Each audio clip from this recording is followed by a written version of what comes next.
வணக்கம். இது நிசதம் வலையொலி. நான் தென்னன் மெய்மன். வெல்லும் தமிழ் தேசியம். இப்போ தமிழ் தேசியம் ஒரு அரசியல் கோட்பாடாக ஓட்டு அரசியலை எதிர்கொள்ளுகிறது என்பது இன்றைக்குள்ள கள நிலவரம். அது சரி. இப்போது இதன்பால் ஈர்ப்பு கொண்டு வரக்கூடியவர்களை வழிநடத்தக்கூடியவர்கள் யார் என்பதை அடையாளம் காண்பதும், அவர்களை படிநிலைப்படுத்துவதும், அவர்களை பின்பற்றுவதும், அவர்களை பயன்படுத்தி கொள்வதும் தான் நம்முடைய நோக்கம். அந்த வகையில் தமிழ் தேசியம் என்று எழுதும் பொழுது அந்த இத்து போட்டு எழுதணும். தமிழ் தேசியம்னு இந்த கல் தோசை புடி தோசை அந்த வரிசையில் தமிழ் தேசியம்னு போகிற போக்கில் பேசிட்டு போகக்கூடாது. அப்படி யாராவது பேசுகிறவங்கள நீங்கள் திருத்திடுங்க. அவங்களுக்கு திருத்த முடியலை அப்படின்னா அவங்கள பின்பற்றாதீங்க. அது கெட்டுப்போம், எல்லாமே குட்டிச்சோறாயிடும். அது வேண்டவே வேண்டாம். தமிழ் தேசியம் இப்போ இந்த மாதிரி யார் அழுத்தம் திருத்தமாக எழுதுகிறா அப்படின்னா தமிழ் தேசிய பேரியக்கம் அதை மிகச்சரியாக எழுதுது. அவங்களுடைய இதழ் தமிழ் தேசிய தமிழர் கண்ணோட்டம் இத்து போட்டு தான் எழுதுகிறாங்க. அவங்கள்ட்டேருந்து நம்ம கற்றுக்கக்கூடியது என்னென்னா, அவங்க எதை வெளியே சொன்னாலும் ஒரு தீர்மானம் போட்டு கூடி பேசி தீர்மானம் போட்ட பிறகு வெளியே சொல்கிறாங்க அப்படின்னு தெரியுது. ஏன்னா அது ஒரு அமைப்பு உருவாக்கத்தில் அது ரொம்ப தேவை. அதேபோல் என்னை பொறுத்தவரை நானும் என்னுடைய நண்பர்களும் கூட கலந்து பேசாத எந்த செய்தியும் நான் வெளியே பேசுகிறதில்லை. அப்படி நான் என்னுடைய தனிச்செய்தியை சொன்னால் இது என்னுடைய தனிச்செய்தின்னு சொல்லி நான் சொல்லுவேன். அது நான் ஒரு மரபாக நான் வச்சுருக்க விரும்புகிறேன். அந்த வகையில் தமிழ் தேசியம்னது அழுத்தம் திருத்தமாக தமிழ் தேசியம். ஏன்னா இது தமிழுக்கு ஒரு வலிமை தமிழ் தேசியம்னது. அதே நேரத்தில் நாம் யாரை எதிர்க்கிறோன்னு பாருங்கள். திராவிடம் அதை சொல்லத்தான் நான் எதிர்க்கிறேன். அந்த உள்ளீட்டில் இருக்கவங்கள கூட நான் வேறுபடுத்தி பார்க்க எனக்கு இன்னும் தெரியல. திராவிடம்னு சொல்லும்போது முதல்ல அந்த பலகை சிதையுது. அதை தொண்டையில் ஒரு பலகைன்னு சொல்லுவாங்க. வண்ணான் ஒலிக்கும் சதுர பலகை மேல் அப்படின்னு திருமந்திரம் சொல்லுது. தொண்டையில் ஒரு கட்டு இருக்குது.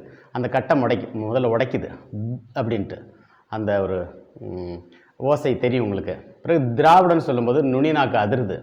இப்படி ஒரு சொல்ல நீங்கள் தமிழுக்கு கொடுக்க வேண்டியதே இல்லை. அதுவே பிளேடை வாயில் போட்டு மெல்ற மாதிரி. அதனால் அதை துப்பிடுங்க. இப்போது இந்த அரசியலில் அது ஏற்படுத்தின தாக்கம் பாருங்கள்.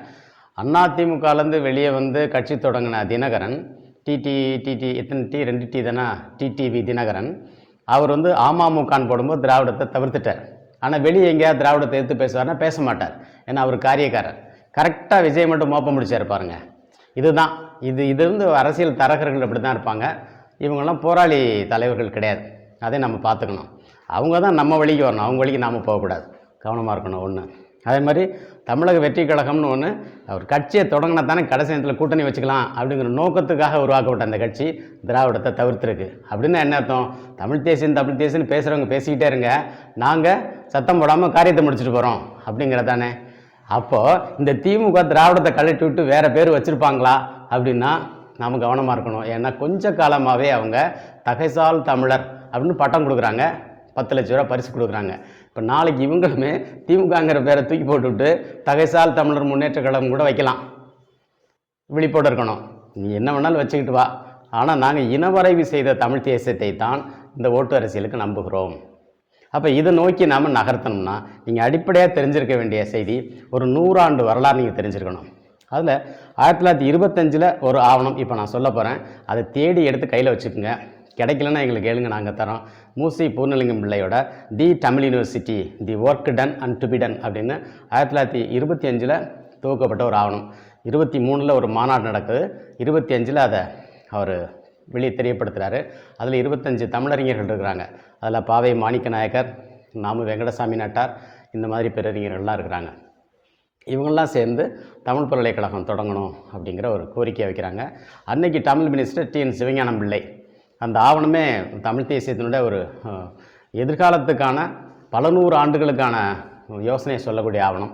ஆனால் தமிழ் பல்கலைக்கழகம் வரல. பிறகு 1981 ஆண்டு தஞ்சாவூரில் வந்த தமிழ் பல்கலைக்கழகம் அதனுடைய சட்டம் தி தமிழ் யூனிவர்சிட்டி ஆக்ட் 1982, அது 81 வந்தாலும் அது 82 ஆக்ட்னு தான் பேர். அந்த சட்ட புத்தகம் உங்கள் கையில் வச்சுக்கணும். இதற்கு பிறகு தி தமிழ் நியூ இயர் ஆக்ட் 2008 அது உங்கள் கையில் இருக்கணும். பிறகு ஜல்லிக்கட்டு ரெகுலேட்டரி ஆக்ட் அது உங்கள் கையில் இருக்கணும்.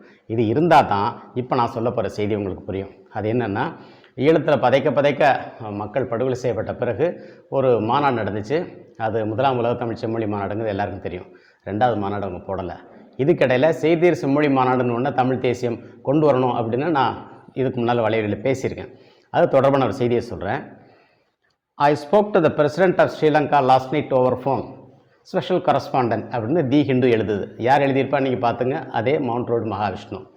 இவர் தான் அந்த டிவிடெண்ட் மாடல் எக்கனாமிக் க்ரோத் அப்படிங்கிற ஒரு பொருளாதாரனுடைய கட்டுரையை பாராட்டி அதுலேருந்து திராவிட மாடல்னு ஒரு எடுத்துகிட்டு பேசிட்டு இருக்காருன்னு கூட நான் சொல்லியிருப்பேன். அது ரொம்ப விரிவாக நான் பேசலை. இப்போ அவர் சொன்ன இன்னொரு செய்திக்கு வரேன்.